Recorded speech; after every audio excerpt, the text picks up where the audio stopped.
Pratap Singh, this of course is the show that gets you the latest and the best from the ongoing Indian Premier League Season 10. Yes, the extravaganza continues tonight on Super Sunday. We're going to be discussing about match number 27 between leaders Kolkata and Bangalore. We'll also be reviewing the result between Punjab and Gujarat. Also on the review list is the force of Mumbai, who are looking as the favourites so far, alongside the impressive show of Delhi's South African duo of Kagiso, Rabada, who of course excelled yesterday in his debut, and Chris Morris, who's been quite consistent through the tournament.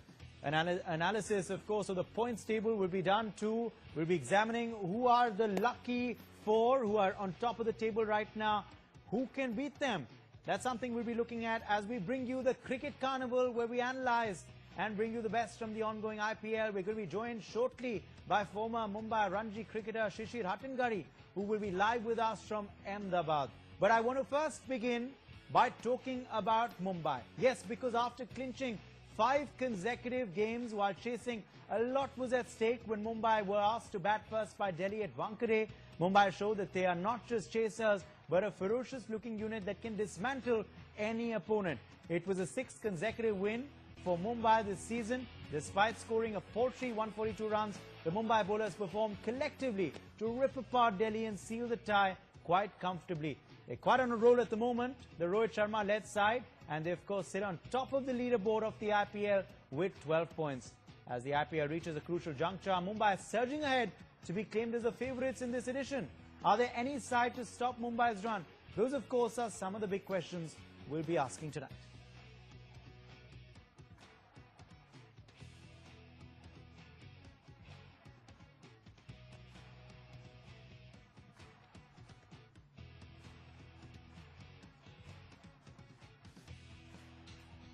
Okay, I'm being told Shishir Hattangadi is joining us on the phone line. Shishir, welcome to the broadcast. We're just beginning by talking about Mumbai.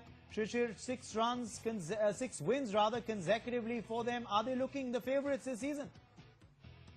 Well, that's what it looks to be. And you know, when you have a team that is playing much differently from what we've seen them in the past few years, especially when they've had slow starts to the IPL season, it comes as a pleasant surprise. But they seem to be, as a team, just a cut above everybody, because one is whenever they seem to be in a bit of a sticky situation, somebody or the other puts up their hand and are able to see them through. And it talks of the depth of the side in terms of all-round abilities and also contribution from lesser-known players. The Pandya brothers and of course young Rana, Nitish Rana, have shown that, you know, if the Indian players contribute, then obviously it makes a huge impact in the way the game pans out. Absolutely, and of course it's been you know, an early start this time for them. Normally, Shishir, Mumbai always regarded as the late starters of the IPL, but this time they've got their momentum quite early on. Absolutely, and this is something that, you know, has come as a pleasant surprise, because the hard work that they do towards the business end of the tournament can in a sense you know, they can be a little more relaxed in the way they play now.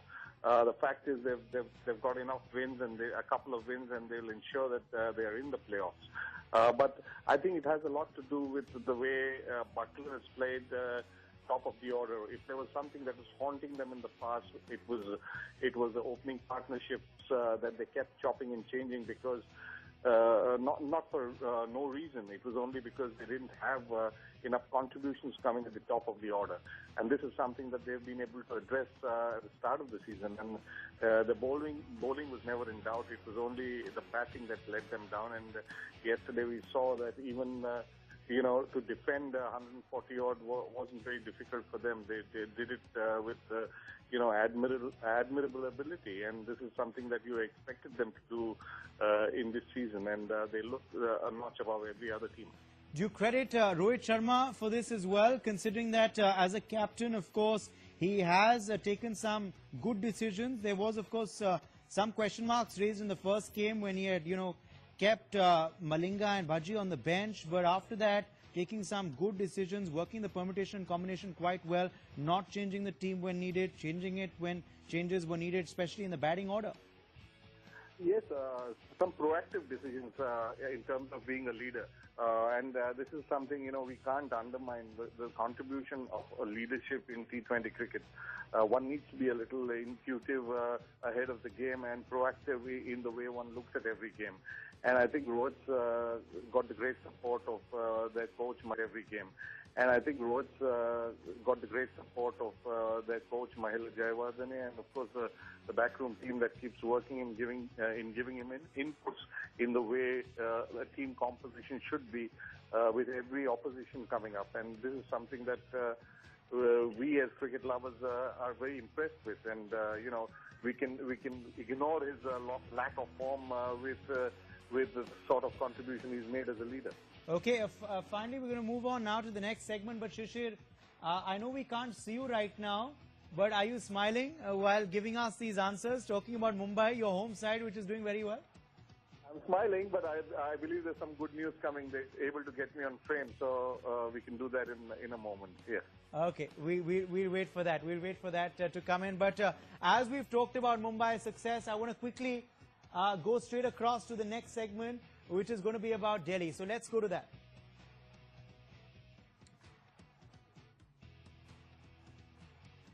Well, Delhi's perform, though, continues after a shocking batting performance yesterday against Mumbai at Wankhede. Zaheer Khan-led side finding a sense of fight in the South African duo of Kagiso, Rabada and Chris Morris. They've been only the saving graces of the Delhi Daredevils, who, of course, really didn't do very well at all yesterday at Wankhede. Morris, of course, remember, has been the most consistent performer, though, for Delhi in this edition's IPL. With both bat and ball, his valiant half-century wasn't enough for Delhi last night, but Morris showed character. All eyes were on the youngster Kagiso Rabada, who made his debut for Delhi. The Proteas sensation was decisive with the ball before contributing with the bat too. If Delhi are to go ahead and gain consistency, then a lot will depend on these two players in particular to show more steel and composure. Well, Shishir Hattangadi is joining us live now, in fact, on the broadcast. Shishir, a quick thought for Delhi now.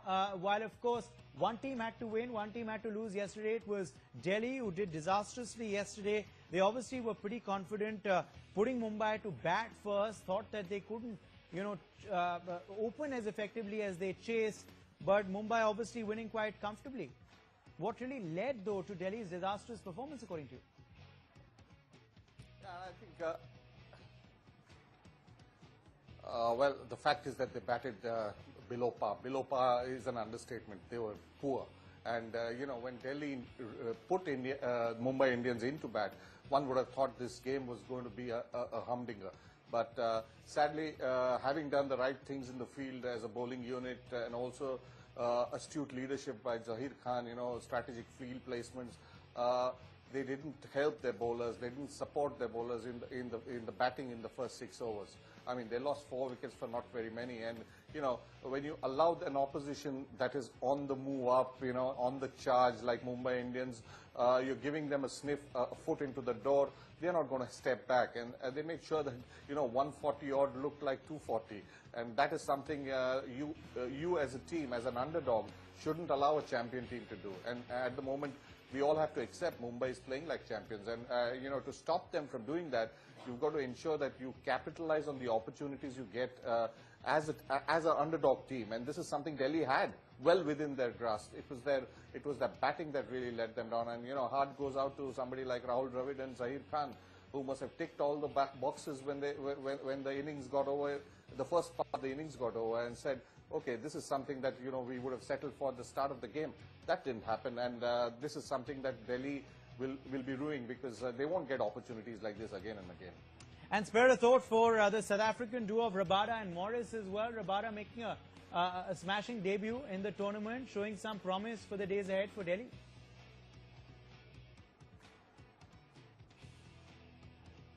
Oh, absolutely. I mean, he's come as a whiff of fresh air in this IPL. He's held back, and yesterday we saw what a quality bowler he is. The first wicket of Parthiv Patel was a yorker that hit the base of leg stump.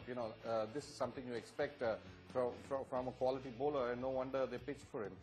His batting again was refreshing, and it just goes to tell you the display by Morris and Rabada sent out a very strong message to their own batting lineup that, you've let us down because we've got the game till the end, and if you had just hung around and scored a few more runs and not lost too many wickets, this game was well in our grasp and in the bag for us. And imagine the psychological advantage that you get when you upset a team, a champion team like Mumbai.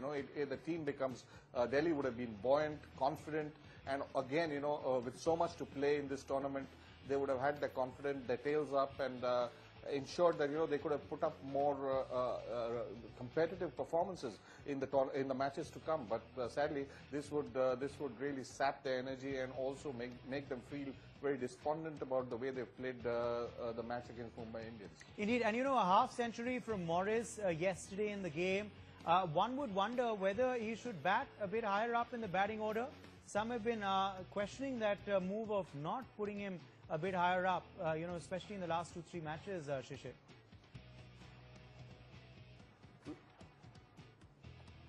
Yeah, we spoke about it yesterday actually, and we talked about him not getting a hit in the game before where they fell short, and yesterday, fortunately, not by design but by default, he batted higher up because they had lost wickets, and he went out to play a very responsible innings. I mean, this is what quality players can do for you, and they've got to. I think they've got to. The team management has to respect that Morris has much more to offer with the bat as well. And the moment, I think yesterday's performance testifies and embodies that quality that Morris has as a player, and I think as a batsman. And this is where I think they will use him judiciously in the matches to come, and that is something you want from the Delhi team management. Because I'll tell you what, they're not as bad a side as they're performing. They're capable of upsetting some top teams, and they are a good side, but sadly they haven't delivered.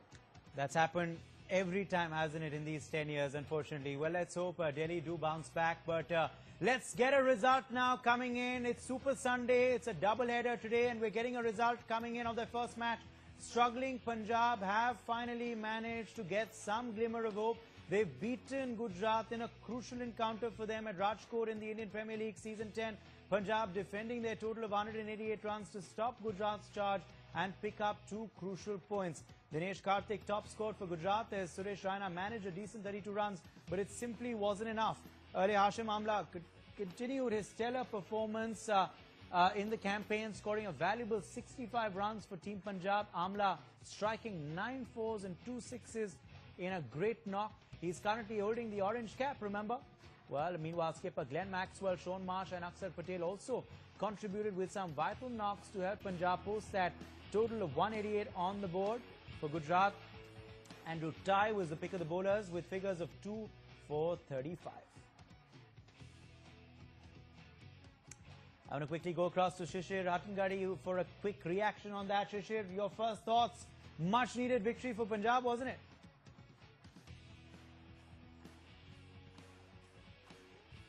Yes, again, another side that has underperformed. They're capable of much more, and today they've shown that they can, if they put up a reasonable score, put up a fight in terms of restricting oppositions. Gujarat sadly is too heavily dependent in the middle order on Suresh Raina and Dinesh Karthik. Dinesh delivered today, but Suresh's wicket to a great catch at deep mid wicket really changed the course of the game. They are dependent on Andrew Finch and McCullum, and when these two players get out, you see, very interestingly, when that run rate goes up to 10 after the power play, what happens is it builds a lot of pressure on the team. So how they play the first 6 overs is going to be so critical.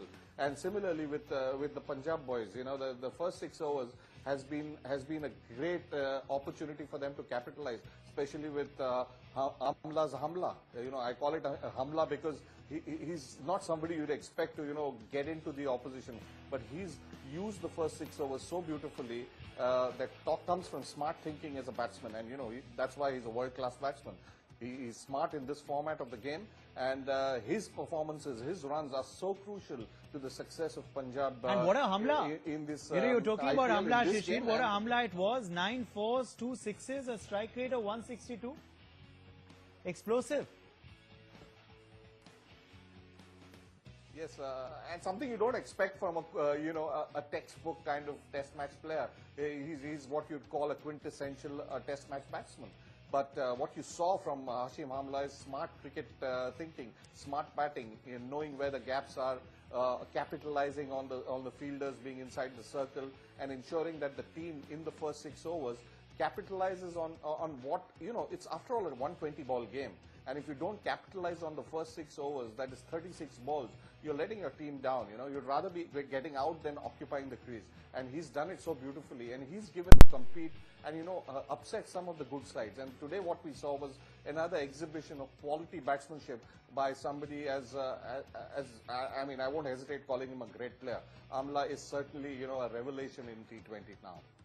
Indeed, and spare a thought though for Karthik. He played decently in the match today, scored a half century, and he's had a decent run in the tournament, hasn't he? Despite the team's disastrous showing, Gujarat has been very poor indeed throughout the course of the tournament, just been struggling for some reason. But Karthik has had a decent run.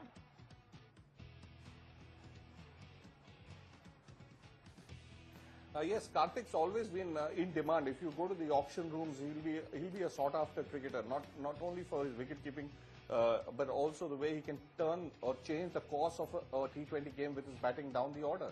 But again, I get a feeling that he's lacking support in the lower order.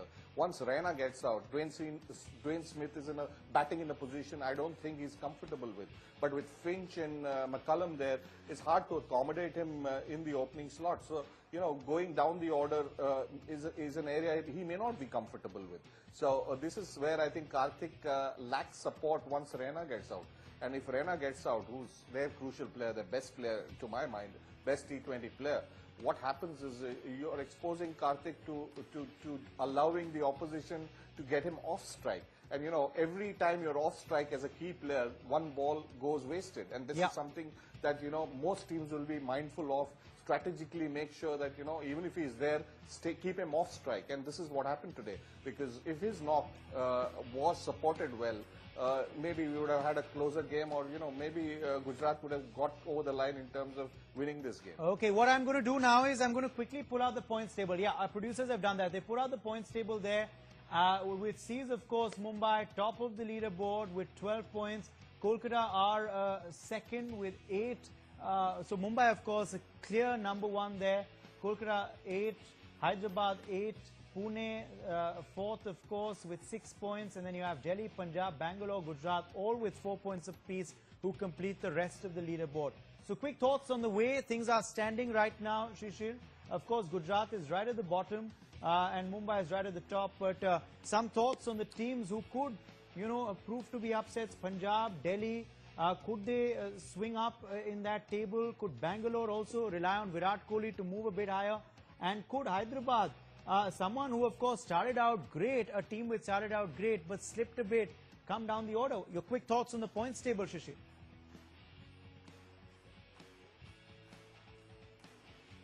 Well, my thoughts are very clear. I'll give you the 4 that I think, and you can ask me to shave my head if we don't qualify. I mean, the first is Mumbai, second is KKR. Should I call Sonu's Baba already?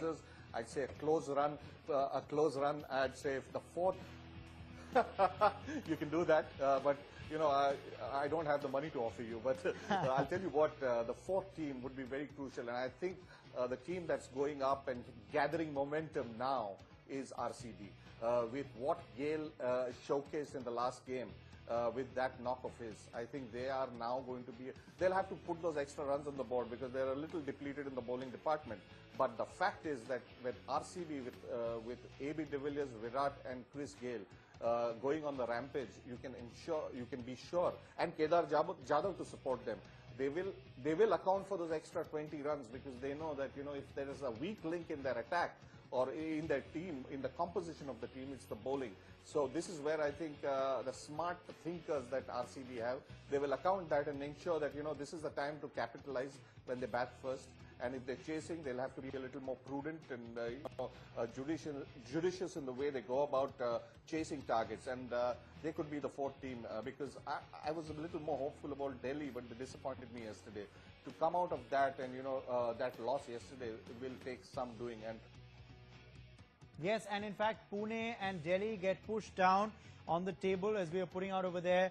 Punjab, of course, moves up to 4th place with 6 points after the victory today. Let's take a quick break on that note. We'll be back with lots more, including a preview of tonight's encounter.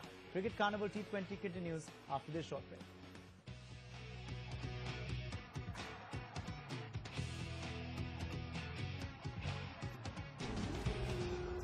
It's a good delivery, full of leg. That's gone for 6 runs.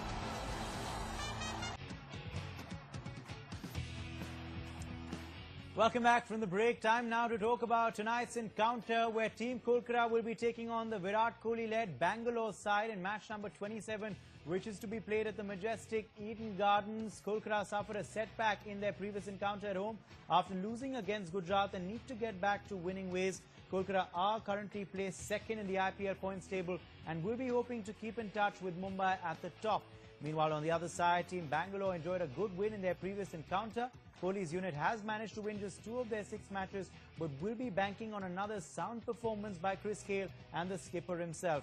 With an explosive batting unit, Bangalore will look able to outsmart Kolkata at their own home ground and rise up the table. But we're getting some breaking news coming in from the Eden Gardens. I'll get you that breaking update in just a bit. Some reactions coming in. When you look at individually in the skill-wise, we have all the sets of skills, and we have been playing very good cricket. And all we need to do is look after our kind of whatever limitations which we got. We perform better than that, so we cannot control the opposition. So we can control many things which we are doing good. So that's why we are in the top 3. No, obviously, Star performed so well for us, and now we have Billy is there, Mills is there, now Adam is there. So we have 3 fast bowlers who can bowl 150, and especially if bowling someone is bowl 150, is always a batsman have to think how to play and all. So now you can say we have a bowling strength now. All right, Shishir, a quick breaking update coming in that the rain in Kolkata has delayed the toss for a bit. So it's raining at the Eden Gardens as we speak, and that has delayed things a bit. The toss has been delayed. Your quick thoughts on that before we get into a preview? Well, this is a huge game for the RCB, because if they can get it over the night tonight, they will be up in that mix of the top 4. And this is so crucial for them, This game, and with hopefully Samuel Badri coming in, will add a lot of potency to their first 6 overs as a bowling unit.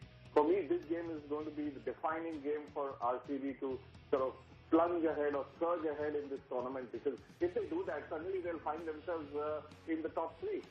Maybe they'll be at par with the KKR. And when a team like RCB, it's much like the Satyajit Ray film against the Bollywood film, because the stars are actually in the RCB team, and Kolkata is the subdued, reticent side. But what you will see today is if RCB can come out and blazing, as they say, especially with Gale, De Villiers and Virat, then those 2 points will put them in that mix, and that could just change, be a defining You're saying RCB. Chris Gale is, of course, back in form before the break as well. That's something to be watched out for, you feel? That could turn things completely around in RCB's favour. If there's another Gale storm at the Eden Gardens, there's a rainstorm happening there right now. Maybe we see a Gale storm later on. That's what I was just going to say. If there's a rainstorm, there's every indication that the Gale storm will follow. And if it follows, I can assure you that he'll be sending the ball to different parts of Eden Garden, and that is something that one, as an entertainer, you want to see, and see that is what RCB would expect him to do, because he can change the course of the game in the first 6-7 overs, and there is no stopping one thing besides. It all depends which side of the bed he gets up from, because that's been a concern with Chris Gale, over the years. How he gets up, where he gets up from, decides how he's going to play the game. But I think they've got a sniff of believing that they can be in the mix. They've also got some confidence now with Badri's performance with that hat-trick. And the fact that they are a competent unit. You know, they've played below par over the years, but I'll tell you what, they're a much better side than they've showcased themselves to be. And this is something RCB, in terms of, you know, the excitement in the tournament, RCB's existence in the top 4 teams is so very important, because that will keep the star quotient alive, if I may say so, in the IPL. Absolutely, and I'm being told that the rain does seem to have stopped, but the covers are still on. So let's hope for the best. We'll get you an update, of course, in just a short while from now on what really is happening there, Eden. But also, you know, we have to talk about Virat Kohli versus Gautam Gambhir. It's a clash of the two today at Eden Gardens. Shishir. Yes, if my memory serves me right, there was a bit of a go they had with each other a while ago at Eden Gardens. That's another storm we can talk about possibly today. Yeah, that's the surround sound. But you know, this is an opportunity for even Virat to watch Gautam Gambhir closely, because he's been pretty competent in the way he handles the leadership and of course opening the batting. So, you know, when a player has achieved so much for India, he's never out of the mix, because there is a sense within the team management that he can always make a comeback. You know, what we saw with Mahendra Singh Dhoni yesterday was just a stamp on the quality he has as a player. Sometimes you lose your mojo and you know, things are not happening for you and people start questioning you. And this is where I think today's game is not only important from Gambhir's perspective to get over the RCB, but also a personal showcasing of his own. Absolutely. So it's of course an important game for Gautam Gambhir, as of course it is for the entire KKR unit, but more so for RCB. Can they bounce back with a victory today? Are we going to see a gale storm? These are some of the big questions, of course, that we'll only get an answer to once play starts later on. But thank you, Shishir Ratnagadi. That's all the time we have for the show today. Thanks for being with us. A quick break on that note. Stay tuned to IPL Cricket Carnival T20. Remember, throughout the season, it gets you the best from the IPL.